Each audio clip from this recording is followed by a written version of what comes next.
let's say I start this effect by asking the participant which deck they would like, and then I would use the other deck. Let's say the participant would like the blue deck, so they could go ahead and give the blue deck as many shuffles as they would like.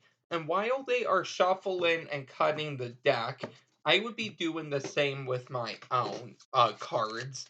So let's say I give these a little shuffle and then I give them a cut. I would then ask the participant from your deck of cards, spread through the cards and face down without looking at the cards, place on the table up to 3 cards. So you can have 1, 2, or 3 cards on the table. Let's say they put 1, let's say they put 2, and let's say they put 3. So the rest of the cards are going to go away now. With my deck, what I'm going to do is I'm going to start dealing through the cards. And when I think I have come to the matching or duplicate card of one of these cards, I will leave it to the side face down. The rest of the cards will be face up. So let's begin. Okay. Actually, I said I would do this face up. So let's actually do it face up, like I said. So I think I'm going to leave this card face down. And now I need just 2 more cards. And you can see all of the cards are different as well. I'm going to leave that card on the table, meaning I'm going to go for 1 more card. I'm going to go with this card. Now, the rest of these cards I'm going to leave right over here because I could be wrong with one or all of these cards, and one of these cards, the match, could be in this pile. But let's take a look.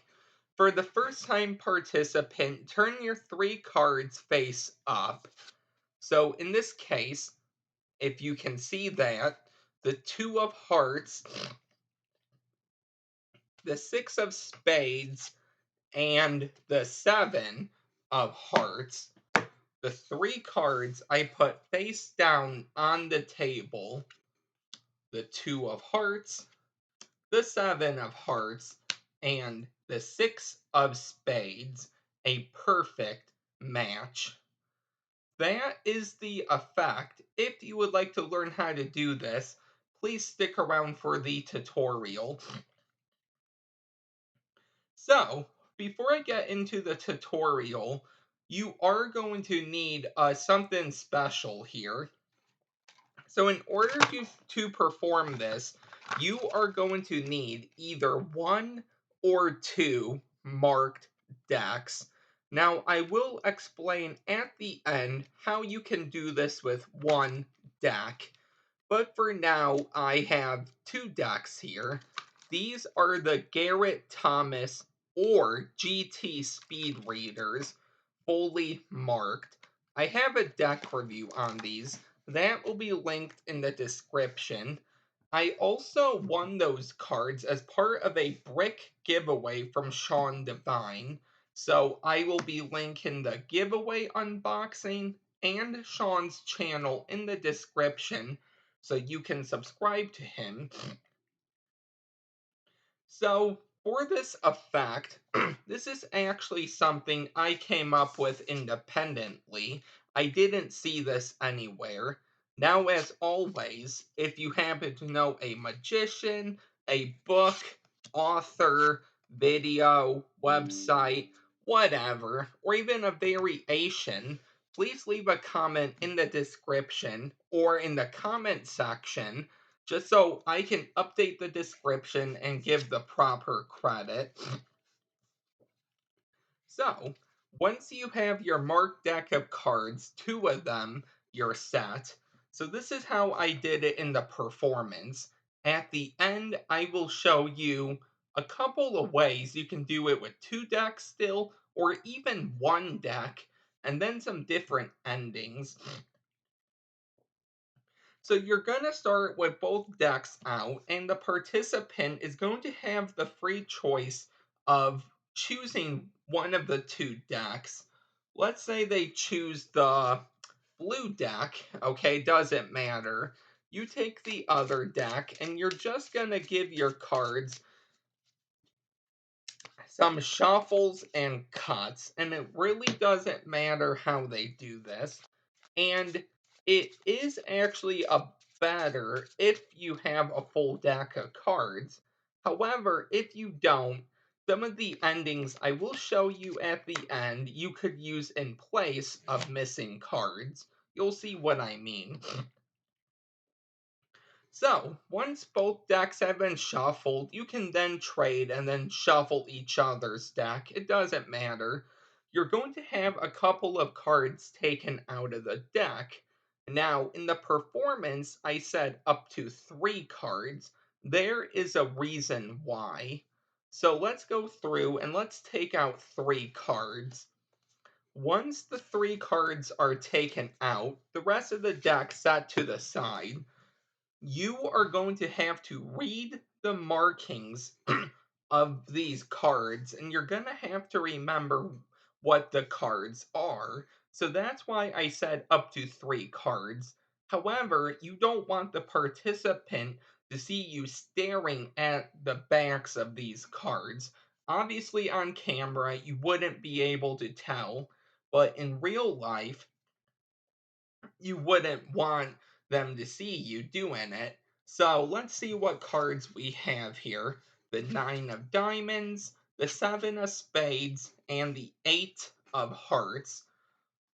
You explain with your deck that you're just going to deal the cards face up, and when you think you have come to the match of one of these 3 cards, you're going to leave it face down, and that's really what you're going to do, and that's what I did in the performance.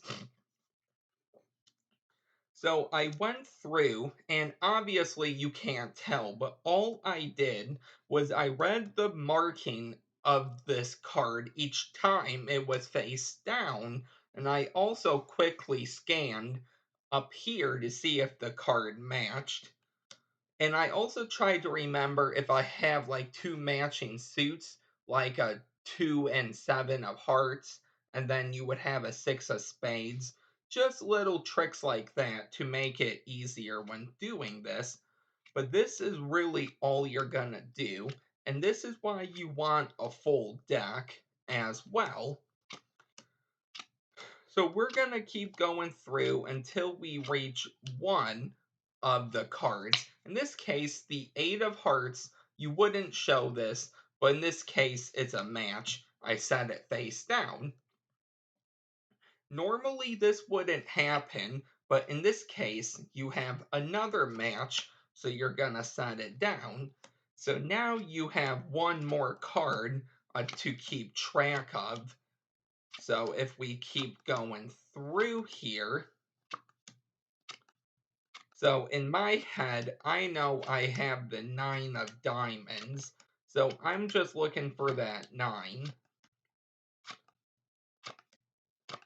And then when I reach it someday, right here, I'm going to leave it face down. Now, depending on the number of cards you have left, is really up to you if you want to show the rest of the cards or not. Personally, I don't, because if they don't see the match to the rest of these cards in this pile, then they know these are the 3 cards. But obviously, if you went through the whole deck, or you have a couple of cards left, 2 or 3, it may be harder to hide, especially with 2. They're gonna know that one of the cards matched, but it's up to you how you want to do it.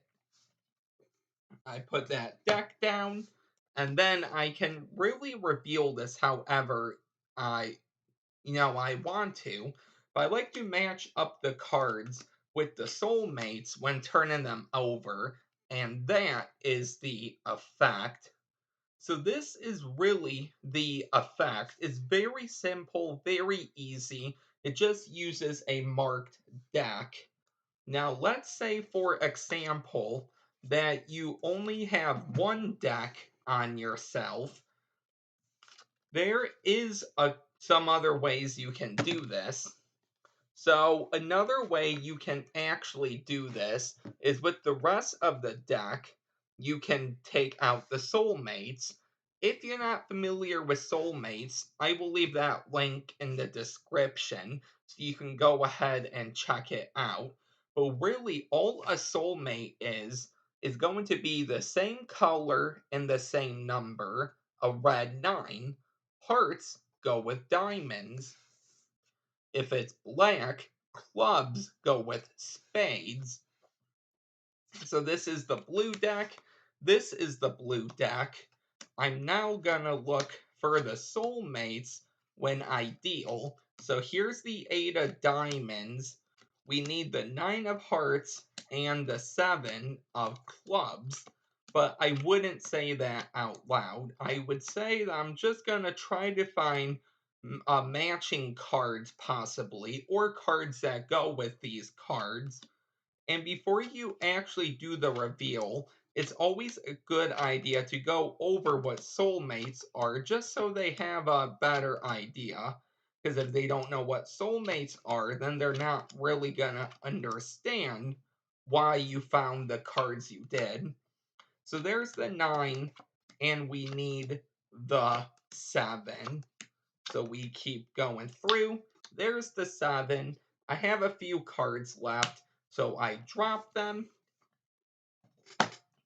And then I can do the 7 of clubs, the 9 of hearts, and the 8 of diamonds. A perfect match.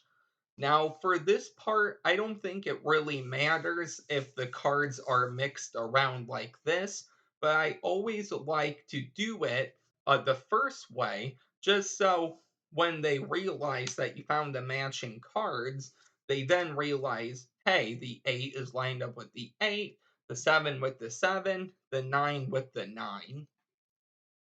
So that is one way you can do it with a full deck. Another way you can do this is if you have two decks. This is a little more advanced just because you're going to have to do a little more memorization.